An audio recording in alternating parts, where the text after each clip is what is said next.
வணக்கம் சொந்தங்களே. மீண்டும் ஒரு காணொலி உங்களை சந்திக்கின்றோம். இப்போ சரியாக 7 மணி ஆகுது, 6:55 7 மணி ஆகுது. இப்போ தான் இந்த அலுவலை முடிச்சுட்டு வந்து இங்கே இருக்க பிளேண்டி இருக்குது, இது பிஸ்கட் சாப்பிடுன்றேன். என்னென்னு சொன்னால் ஒரு முக்கியமான விடயம். நான் கிட்டத்தட்ட 2012ஆம் ஆண்டு தான் அந்த யாழ் நகர் பகுதியில் முழுமையாக எனக்கு அந்த ஒரு பார்க்கக்கூடிய வசதி கிடைச்சது. ஒரு அனுபவம் வாய்ந்த வயதுன்ற விட ஒரு 25 வயது 2012ஆம் ஆண்டு தான் யாழ் மாவட்டத்தை ஃபுல்லாக பார்த்து பழக ஒழிக்கிட்டு நான் ஆக்களோட. அப்போ நிறைய பேரோட பழக இருக்கிறேன். நிறைய அதிகாரி மேல் நிறைய பொறுப்புகளோட உடையவர்களோடு நான் பழக இருக்கிறேன். இன்றைக்கு நடந்த சம்பவம் என்னன்னு சொன்னால், உண்மையிலே எனக்கு சரியான வேதனையாக போயிட்டு, வாழ்க்கையில் இவ்வளோ காலமும் நான் இந்த சம்பவத்தை எதிர்பார்க்கல. சரி, என்ன சொன்னால், ஒரு பழனோ கூட்டுறவு சங்கத்தில், அதாவது பழனோ கூட்டுறவு சங்கம் சொன்னால் எல்லாருக்கும் தெரியுமே, கூட்டுறவே நாட்டுயர்வுன்னு சொல்வார்கள். அப்படியான ஒரு சங்க நிறுவனத்தில் கிட்டத்தட்ட 35-40 ஆண்டுகளாக ஒரு நபர் பணியாற்றி வருகிறார். கூட்டுறவு சங்கம்னு சொன்னாலே உங்களுக்கு தெரியும், பெரிய அளவில் ஊதியம் கிடைக்காது.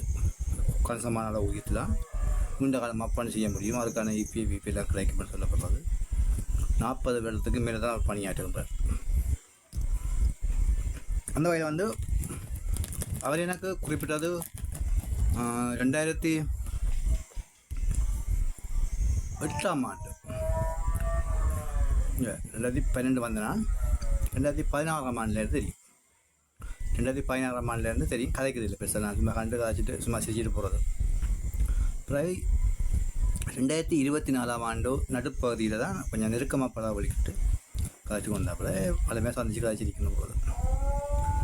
அப்போ அந்த காலப்பகுதியிலையும் அவர் அந்த கூட்டுறவுலாம் பணியாற்றி கொண்டு வந்தவர். அப்போ என்ன சொன்னால், கொஞ்சம் வேதானால்தான் இல்லைன்னு இல்லை. வேறு வேறு வேலையில் விட்டு கடைசியாக அவர் 12-13 வருடமாக கூட்டுறவு சிற்றுண்டி சாலையில் பொறுப்பாக விட்டுருந்தது. அவர் பொறுப்பாக பணியாற்றி கொண்டு வந்தவர். உணவகம்னு சொன்னாலே சிற்றுண்டி சாலையோ உணவகத்தோ பணியாற்றுபவர்கள் பசியோடு பணியாற்றக்கூடாது. குறிப்பாக பசியோடு எவருமே பணியாற்ற சம்மதிக்கவும் கூடாது, விரும்பவும் கூடாது. என்ன தெரியலை. அவர் இன்றைக்கு கூப்பிட்டு கதைக்கும்போது சொன்னார், இங்கே வாங்க கொண்டு கூப்பிட, இல்லை எனக்கு பசிக்குது, நான் வீட்டை போகிறேன்னு சொன்னார். நான் டக்குன்னு கேட்டேன், இந்த சாப்பாட்டு கடையில் வேலை செய்யல் பசிக்குதுன்றீர்கள் இப்படி ஏன்னு? ஐயோ அதையே பேசுவான், அது வேறு விடுது, உங்கள் சாப்பிடாது, நான் வீட்டாக போய் சாப்பிட வேணும், பசி கதைக்க நேரம் இல்லை தம்பி, பிறகு வந்து கதைக்கிறேன்னு சொன்னார். நான் அப்படி இல்லைன்னு போஸ்ட் பண்ணி கூப்பிட்டேன். எனக்கு பக்கத்தையும் ஒரு நண்பர் இருந்தவர், அவரை எனக்கு தெரியும், அவர் பார்த்து கொண்டிருக்கிறார். இல்லை தம்பி எனக்கு பசிக்குது, நான் வீட்டை போய் சாப்பிட போகிறேன். ஏன் உங்கள் சாப்பாட்டுக்கே நான் வேலை செய்கிறேன், பசிக்குதுன்னு சொல்கிறீங்க. இல்லை இங்கே சாப்பிட இல்லாதுன்னு வீட்டாக போய் சாப்பிட்றது பசிக்குது. உண்மையிலே மனவரத்துக்குரிய விடயம். அதாவது முன்னைய காலம்ன்றதை விட 90ஆம் ஆண்டு கால பகுதியில் ஒரு கட்டமைப்பு இருந்தது. உண்மையில் உணவகங்களில் வேலை செய்கிறது சரி, எந்த நிறுவனத்தில் வேலை செய்தாலும் சரி, பசியோடு யாருமே பணியாற்ற சம்மதிக்கிறதும் இல்லை, அனுமதிப்பதும் இல்லை. ஆனால் இன்றைய காலத்தில் அந்த முதலாளி வர்க்கம் செய்கின்ற பொறுப்பான வேலையோ அல்லது போனால் ஏன் இப்படி செய்கிறானோ தெரியல. நான் இந்த காணொலியை பதிவேற்றுவதன் நோக்கம் இதுதான். ஏன் இப்படி இன்னும் எமது சமூகத்தில் இப்படி இருக்கின்றார்கள், அல்ல எமது சமூகம் இப்படி மாறிக்கொண்டிருக்கின்றதான்றது தான் உண்மையிலே எனக்கு ஒரு வருந்தத்தக்க விடயமாக இருந்தது. எனக்கு பக்கத்தில் இருந்த நண்பர் சொன்னார், ஐயோ பசிக்குது, வாங்க டீ குடிப்போம்னு சொல்லி. சரி இல்லை, அவர் போய்ட்டு போய் சாப்பிடுவாங்க, அவங்க தூர கடைக்கு போகணும், பிரச்சனை இல்லை, அவர் அப்படித்தான் போய் சாப்பிட்டுப்பேன்னு சொல்லி நான் சரி கவலையாக போயிட்டு.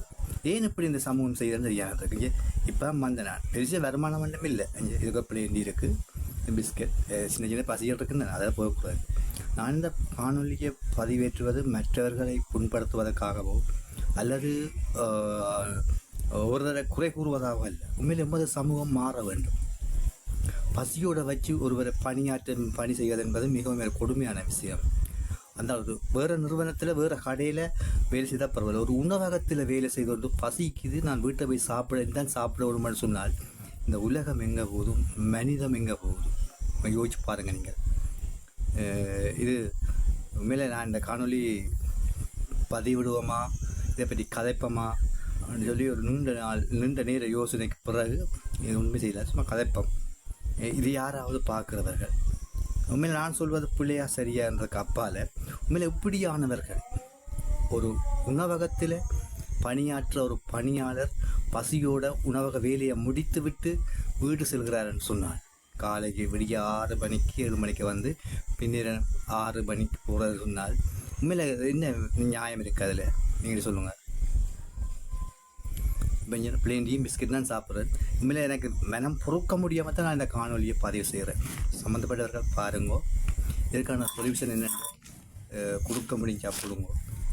இப்படியானவர்களை என்ன செய்யலாம், ஏன் இப்படி செய்கிறாருன்ற ஒரு பக்கத்தை பார்க்க வேண்டும். லாபம் நட்டம்ன்றதுக்கு அப்பால் ஒரு மனிதனை பசியோடு வைத்து வேலை செய்து வீட்டை போய் சாப்பிட, அதுவும் சாப்பாட்டு கடையில்ன்ற இதுதான் முதல் தடவையாக நான் சந்தித்த நபர்கள் சரியான கவலையாக போயிட்டு. எனக்கு மட்டும் இல்லை, பக்கத்தில் 2 நண்பர்கள், நான் மட்டும் தனியாக இந்த சம்பவத்தில் தொடர்படையில் பக்கத்தில் இன்னொரு நபர் இருந்தார். அவரும் இந்த 2ஆம் தெரியுமா அவரை. உண்மையில் அவரே சரியாக உண்மையில் இந்த கட்டமைப்பு ஏன் இப்படி மாறிக்கொண்டு போகுது சமூகம்ன்ற தெரியலை. ஒரு இனிவரும் காலங்களிலாவது இந்த காணொலியை பார்ப்பவர்கள் உண்மையில் இப்படியானவர்களை எப்படி மாற்று வழியாக செய்யலாமா என்றதை பற்றி யோசித்து நல்ல ஒரு முடிவாக எடுக்க வேண்டும். இது சமூக மட்டத்தில், சமூக ஆர்வலர்கள் மட்டத்தில், சமூக செயற்பாட்டாளர்கள் மட்டத்தில் இது கதைக்க வேணும். உண்மையிலே ஒரு உணவகத்தில் பணியாற்றி வீடு போய் சாப்பிட்றது, பசியோடு போய் சாப்பிட்றது உண்மையிலே நீங்களே யோசிச்சு பாருங்கள் எப்படி இருக்குன்னு சொல்லி. ஓகே, இந்த காணொலியிலே ஏதாவது பிழை இருந்தால் மன்னித்து கொள்ளுங்க. உண்மையிலே பொறுக்கில்லாமல் நான் இந்த காணொலியை பதிவு செய்கிறேன். மீண்டும் ஒரு காணொலியை சந்திக்கின்றேன். நன்றி.